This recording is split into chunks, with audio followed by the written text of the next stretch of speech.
Hello, welcome back to Tip of the Day. And today, don't take a chance on anything. Pull a vacuum on all of your valves when you do a valve job. I don't even have springs on this yet.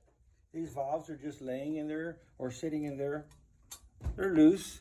There's no oil on the guides or anything, and I'm pulling perfect vacuum already. So, tip of the day, pull a vacuum on your valve job. That way, when it goes out the door, there's no problem. Somebody calls you and says, I don't have any compression.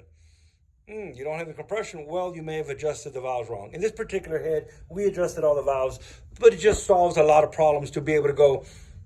When it left, it had vacuum. We pulled vacuum on it. If there's a lint underneath the seat, it's not going to pull vacuum all the way. And don't go, it's close enough. No, hit that number, hit 21. If the thing is adjusted at 21 to the vacuum,